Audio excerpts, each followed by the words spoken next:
ராம் நாராயண் ராம். இந்த பூமியில் அனைவரும் ஒன்றாக இணைந்து வாழக்கூடிய ஒரு அரசியலமைப்பை உருவாக்க வேண்டும். எங்கு அனைத்து மதங்கள், ஜாதிகள் சமமானவையாக இருக்கும். எங்கும் எந்த வகையிலும் சாதி, உயர்வு, தாழ்வு இல்லை. இவற்றையெல்லாம் நாம் இயற்கையிலிருந்து ஏன் கற்றுக்கொள்ளவில்லை? இயற்கையைப் போல அரசியலமைப்பை ஏன் உருவாக்கக்கூடாது? இரவு பகல் மாறுவது போல சூரியன், சந்திரன், நட்சத்திரங்கள் ஆகியவற்றின் இயற்கை ஒழுங்குகளை நம் வாழ்க்கையில் ஏன் கொண்டு வரக்கூடாது? நாம் அனைவரும் நம் தனிப்பட்ட பிரச்சனைகளால் கவலையில் இருப்போம். ஆனால் தீர்வுகள் நம் ஒவ்வொருவரிடமும் உள்ளன. பின்னர் நாம் ஏன் அவற்றை செயல்படுத்த முடியவில்லை? அனைவருக்கும் தெரியும், அனைவரும் அறிவாளிகள், கல்வியுள்ளவர்கள். நாசத்தின் காரணம் என்னவென்பதை அனைவரும் அறிவார்கள். இயற்கையில் இருக்கும் அமைப்பை உலகின் அனைத்து மனிதர்களும் இணைந்து உட்கார்ந்து சிந்தித்து கவனமாக தீர்வுகளை கண்டறிய வேண்டும். அப்பொழுது அனைவருக்கும் பொருந்தக்கூடிய இயற்கையின் அரசியலமைப்பு உருவாகும். இயற்கையில் யாருக்கும் சொந்தக்காரராக உரிமை கிடையாது. இன்று இருக்கும் அரசியலமைப்பும் அரசியல் கட்சிகளும் அனைத்தும் மனிதனால் உருவாக்கப்பட்டது. மனிதனால் உருவான அனைத்தும் பூமியிலிருந்து நீக்கப்பட வேண்டும். இன்றும் கூட நான் அனைவரையும் இணைத்து அனைவருடனும் சேர்ந்து கடுமையாக உழைத்து வாழ்க்கையை நடத்துகிறேன். நான் ஒருவரிடமிருந்தும் ஒருபோதும் பணம் கேட்டதில்லை. எனக்கு ஒரு குழு உள்ளது. நாங்கள் அனைவரும் சேர்ந்து உழைத்து வாழ்கிறோம். இப்படியே அனைவரும் ஒன்றாக ஒலி எழுப்ப வேண்டும். அது நமக்கு தாயில் இருந்தபடியே கிடைக்க வேண்டிய உரிமை. லட்சக்கணக்கான ஆண்டுகளுக்கு முன்னால் எந்த இடத்திலும் எந்த மனிதருக்கும் சொந்த உரிமை இல்லை. மனிதன் தனது சிந்தனை, அறிவு மற்றும் மனப்புலன்கள் அதிகமாக வளர்ந்தபோதுதான் அந்த உரிமை வந்தது. பிரச்சனைகளுக்கு தீர்வை காண நாம் எல்லோரும் வானத்தை நோக்கி பார்வையிட வேண்டும். வானத்தில் என்ன நடக்கிறது என்பதை நோக்க வேண்டும். அங்கு கூட ஒரு அரசியலமைப்பு உள்ளது. அது பளிச்சென்று தெரியும். அது பேசவும் செய்கிறது. இந்த செயல்கள் அனைத்தும் நம் உள்ளுணர்வின் மூலம் நிகழ்கின்றன. நாம் இதை கேட்க வேண்டும், புரிந்து கொள்ள வேண்டும். பூமியில் அதை நடைமுறைப்படுத்த வேண்டும்.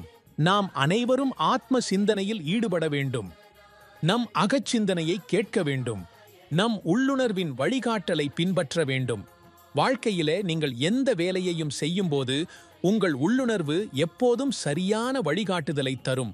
ஆகவே எப்போதும் உங்கள் உள்ளுணர்வை நம்புங்கள். உங்கள் அகத்தின் குரலை கேளுங்கள். இன்றைய சூழலில் ஒவ்வொரு மனிதனும் மகிழ்ச்சியும் அமைதியும் தேடுகிறான். அதை பெற நாம் இடமெல்லாம் அலைந்து திரிகிறோம். ஆனால் நம் உள்ளேயே அந்த மகிழ்ச்சி, அமைதி இருக்கிறது என்பதை நாம் மறந்துவிட்டோம். நீங்கள் உங்கள் ராம் நாராயண் ராம் என்ற நாமத்துடன் ஒன்றிணைந்தால் அதன்பின் உங்கள் வாழ்க்கையில் எவ்வாறு ஆனந்தம் வரும் என்பதை நீங்கள் காண்பீர்கள். இந்த பூமியில் மனிதனால் உருவாக்கப்பட்ட மதம் சில மனிதர்களால் அவர்களது சொந்த நலனுக்காக உருவாக்கப்பட்டது.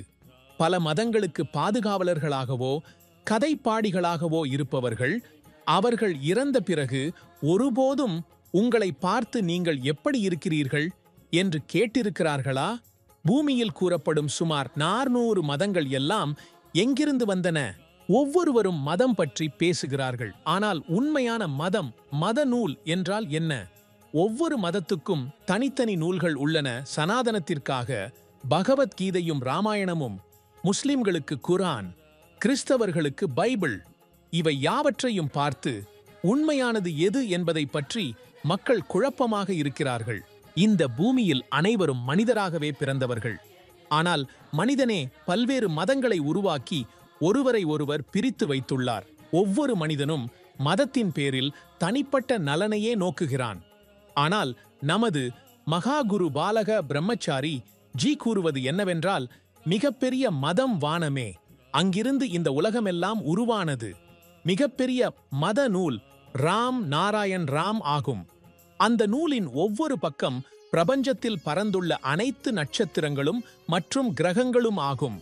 இந்த பூமியில் உள்ள சுமார் 800 கோடி மக்களின் உடல் அந்த நூலால், அதாவது ராம் நாராயண் ராம் ஆல் உருவானது. அதில் பஞ்சபூதங்கள் நிறைந்துள்ளன. இன்றைய சூழ்நிலையில் நாம் ராம் நாராயண் ராம் என்ற நாமத்துடன் ஒன்றிணைய வேண்டியது அவசியம். ஏனெனில் ராம் நாராயண் ராம் மட்டுமே உங்கள் குழப்பமான வாழ்க்கைக்கு சரியான திசையை அளிக்கக்கூடியவர். ஒருவர் ராம் நாராயண் ராம் உடன் இணையும் போது வாழ்க்கைக்கு ஒரு புதிய பார்வை கிடைக்கும். அந்த புதிய பார்வையே நமக்கு புதிய ஆற்றலை கொடுக்கும், வாழ்க்கையை வெற்றிகரமாக மாற்றும்.